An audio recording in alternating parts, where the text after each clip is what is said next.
그러니까 앞에 뭐가 있든 동사에 의해서 2층, 3층 이 비수지 표지에 의해서 그 주어나 목적어를 특정을 할 수 있기 때문에 이 어순을 그렇게 농인분들은 전에도 말씀드렸지만 한국 수화 사용자들은 그러니까 프리 오더라는 특성을 갖는다고 그랬는데 이게 그러니까 이렇게 번역하면 안 된다고 그랬죠. 한국 수어는 어순이 자유롭다라고 번역하시는 분이 계셔서 오해가 많이 발생하는데 어순이 자유로운 게 아니라 뭐라고 그랬죠? 이건 틀렸다고 그랬죠.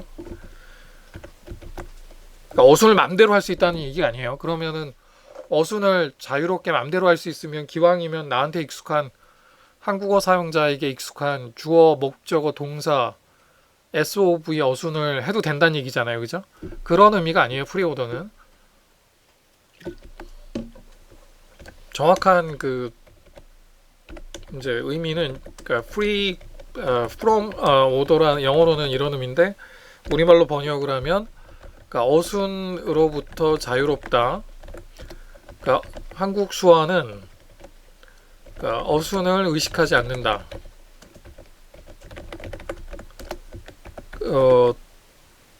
어순이 중요하지 않다.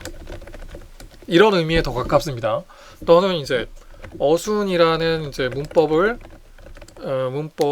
활용하지 않는다.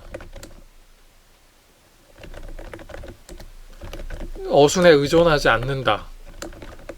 이라는 의미가 더 정확합니다. 그러니까 어순 맨 앞에 오는 게 주어고 그 다음이 목적어고 그러니까 동사 앞에 명사나 뭐 대명사가 두 개가 나오면 그 맨 앞에 있는 게 주어고 동사 바로 앞에 있는 게 목적어다. 이런 어순에 의해서 주어 목적을 특정하는 게 아니라 이제 비수지 표지, 시선이나 몸의 방향이나 공간 활용 등을 통해서 또는 시작점, 끝점 뭐 그러니까 이런 걸 통해서 주어 목적어를 특정하기 때문에 그 어순에 의존하지 않는 거죠. 어순에 관계없이 어순이 앞에 어떻게 돼 있든 앞에 놈이든 뒤에 놈이든 내가 주어로 만들 수 있는 거예요. 목적으로 만들 수 있는 거고 그러니까 어순을 의식하지 않겠죠. 어순이 중요하지 않고 의존하지 않는다는 의미에서 프리오더입니다. 근데 한국어 사용자들은 철두철미하게 이 어순을 굉장히 의존을 합니다. 그래서 2층, 3층도 잘 못 보지만 1층만 보고서 그냥 뭐 명사, 동사 이렇게 돼 있으면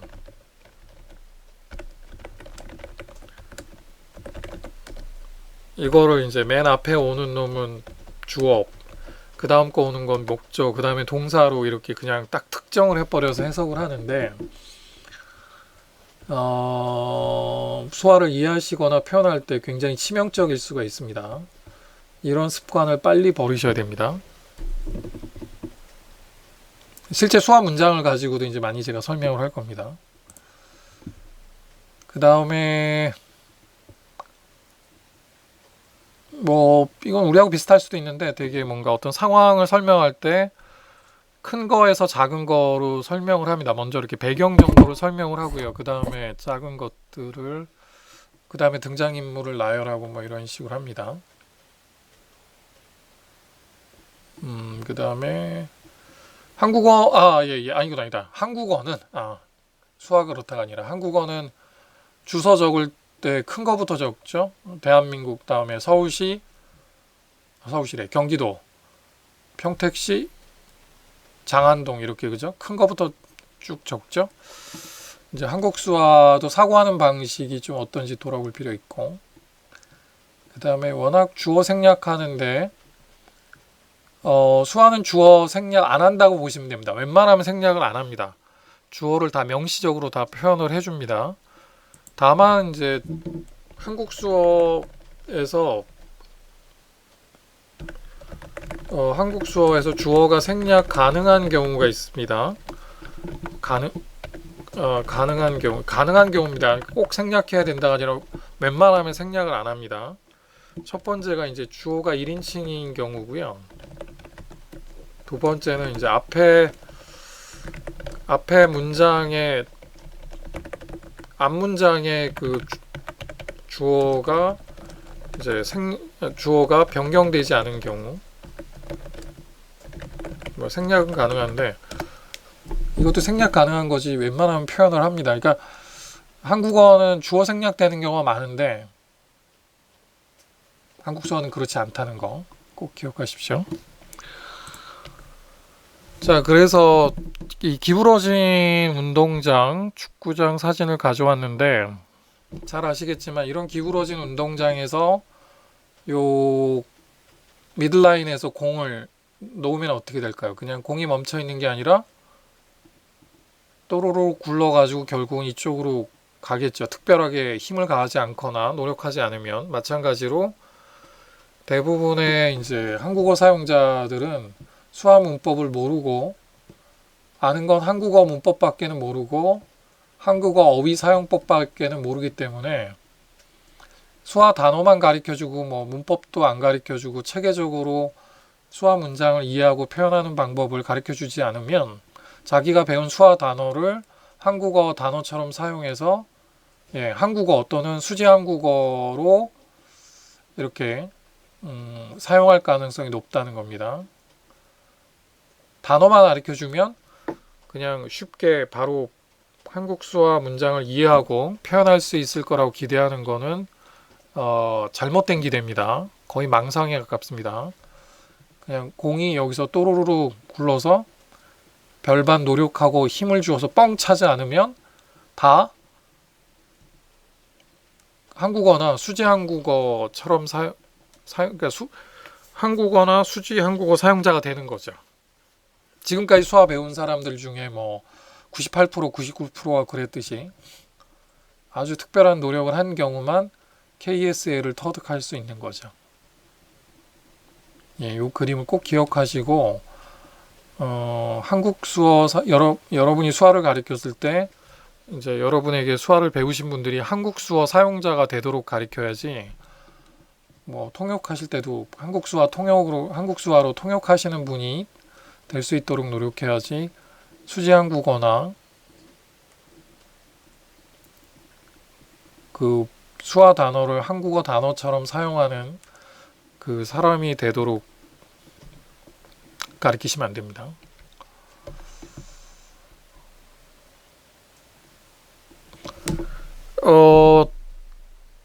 아마 다음 주부터 구체적인 수화 문장을 가지고 이제 여기 나온 이제 한국 수화의 특성들을 또는 한국 수화의 문법, 그 한국 어휘에 동시에 나타나는 여러 가지 그 문법 정보들이나 의미 정보들을 제가 예를 들겠지만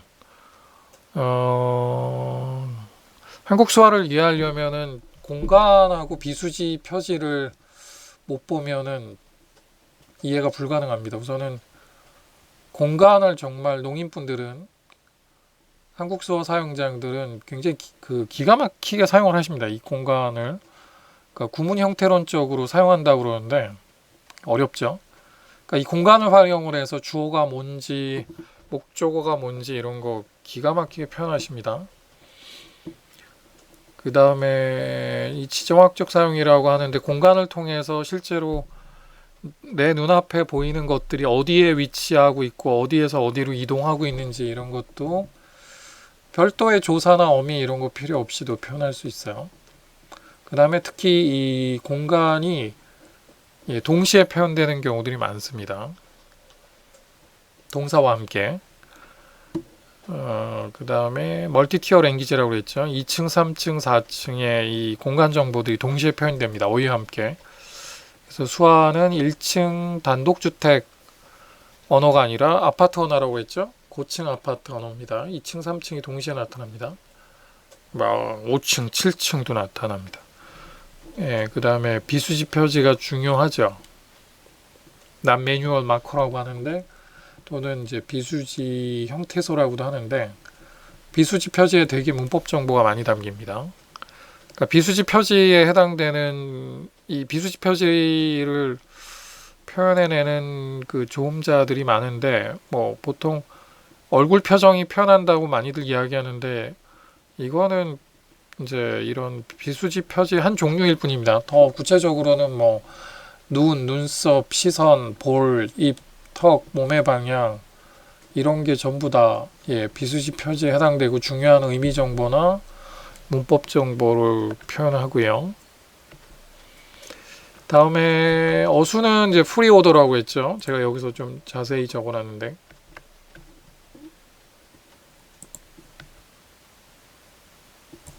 프리 오더고 정확하게는 이제 프리 프롬 오더라고 했죠. 어순으로부터 자유롭다가 더 정확한 의미입니다.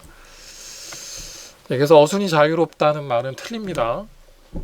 그러니까 어순에 의존하지 않고 어순이 중요하지 않고 농민분들은 어순을 의지하지 않는다. 그래서 free from order가 더 정확한 표현입니다. 어순 말고 다른 걸 가지고 주어, 목적어, 기타 문법 정보를 알아먹을 수 있는 능력을 갖추셔야 됩니다. 유일하게 어순에 의해서만 주어를 찾으려고 하다 보면 찾으면 다행인데 엉뚱한 주어를 찾거나 대부분은 못 찾습니다. 주어를 어순에만 의존하게 되면 그러니까 왜냐하면 해당 농인이 한국 수어 사용자가 어순에 의존해서 주어 목적어를 표시 안 하시기 때문에 당연한 결과죠. 그 다음에 어순 측면에서 보면은 이제 시제는 문장의 맨 앞 또는 주어 다음에 표시합니다. 이게 한국어 굉장히 다른 점이라고 했죠. 한국어는 이제 서술어, 동사나 형용사의 시제 정보를 담는 경우가 많은데 어미를 통해서 시제 어미를 통해서 근데 서술어가 문장의 맨 뒤에 오기 때문에 시제 정보를 맨 뒤에 담는데 반대로 완전히 반대로 한국 수화는 시제를 문장의 맨 앞 또는 주어 다음에 담습니다. 그 다음에 보통 뒤에서 한정합니다. 그러니까 많은 손님 이런 표현은 없어요. 손님이 많다 뒤에서 한정을 합니다. 그리고 어떤 손님인지 얼마나 많은지가 동시에 표현되죠. 요거를 이제 수화 언어학에서는 이제 토픽 아규먼트 구조라고 하는데 명사든 동사든 이 토픽 아규먼트 어떤 주제에 대해서 한정을 하거나 서술하는 게 뒤에 옵니다. 이렇게. 많은 손님 이런 수화는 없어요. 이거 수화로 그냥 많다 손님 하면 많다의 주체는 앞에 있을 가능성이 높죠. 그 다음에 좀 길다.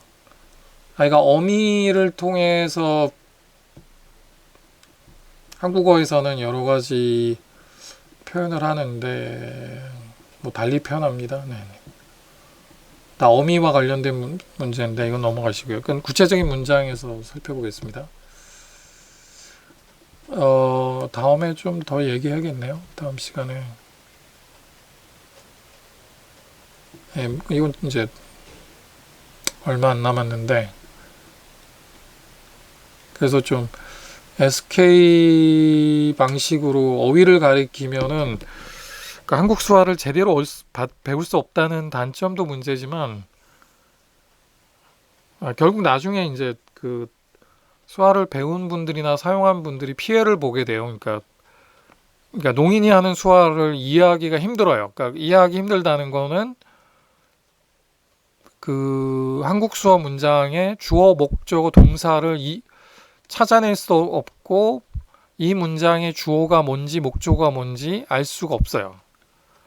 그 다음에 내가 표현한 수화 문장을 농인이 이해를 못해요. 그러니까 주어, 목적어를 찾질 못해요.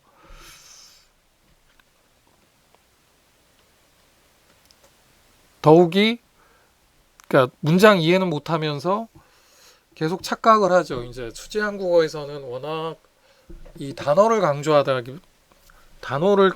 보니까 단어를 몰라서 내가 이 문장을 이해 못한다고 생각을 하는데 뭐 단어를 많이 모르거나 어휘력이 아는 어휘수가 부족하면 당연히 그럴 수 있죠. 근데 충분히 그러니까 어휘수를 알게 된 상황에서도 서로 대화하거나 문장을 접했을 때 이해를 못한다는 거죠. 그러니까 이해를 못하거나 내가 하는 수화 문장을 상대방이 이제 다른 농인이 이해를 못하는 이유는 그러니까 주어, 목적어, 동사를 알 수가 없다는 거죠. 그러니까 이 동사의 주어가 뭔지 목적어가 뭔지를 알 수가 없다는 거죠. 그 정보가 포함이 안 돼 있거든요. 한국어에서는 이제 조사나 어미, 어순을 통해서 그 정보를 이제 순식간에 알아챌 수가 있는데 한국 수화에서는 조사나 어미나 어순에 의해서 주어 목적어를 특정하지 않거든요. 또는 그 여러 가지 이제 부가적인 정보들을 한국어처럼 표현하지 않거든요. 그러니까 놓치죠. 제일 중요한 거는 주어 목적어 동사인데 그거를 알아먹을 수가 없으니까 이제 헤매게 되죠. 그러니까 상대방 수화 문장도 이해를 못하고 내가 표현한 그 문장도 사실은 문장이라고 하지만 그냥 단어만 나열돼 있지 그 한국어 주격 조사에 해당되는 정보, 목적격 조사에 해당되는 정보, 여러 가지 어미에 담겨 있는 문법 정보들이 하나도 표현이 안 돼 있거든요. 그러니까 상대방이 이해할 수가 없죠. 그게 보통 2층, 3층, 4층, 5층에 표현되어 있어야 되는데 1층만 있고 2층, 3층, 4층이 없거든요. 그러니까 상대방도 밋밋하고 주어가 뭔지 목적어가 뭔지를 알 수 없으니까 보다가 이해가 어렵고 그러니까 보다 말다 아예 그냥 보지 않게 되죠. 근데 이걸 여전히 SK에서는 수제 한국어에서는 단어의 문제, 그러니까 어휘의 문제, 그 단어를 몰라서 단어 지식이 부족해서라고만 설명을 하는데 단어는 10%나 20% 정도만 해당된다고 봐야 되고 사실 8, 90% 이상은 그런 문법 정보를 못 봐가지고 이해를 못하고 표현이 안 나오는 경우가 더 많다고 봐야 될 것 같아요. 그래서 그 한국 수화 어휘를 가르치실 때도 좀 그 어휘만 가리키면 아까 어떻게 된다고요? 그림을 보셨죠?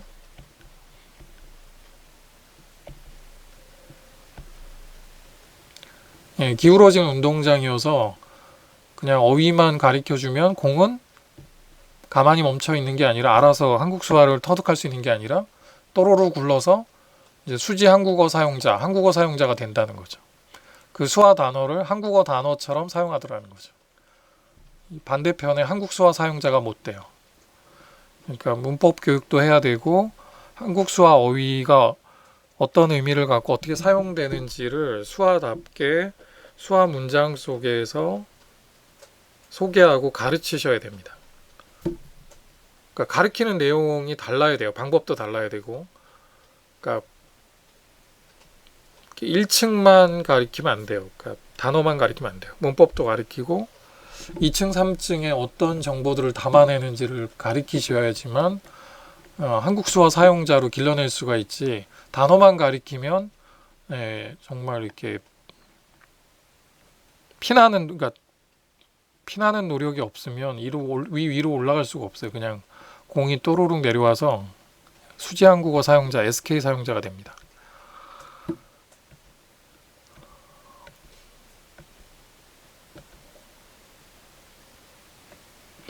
예, 오늘 이제 4월 20일 날 3교시 수업은 여기까지 하고요.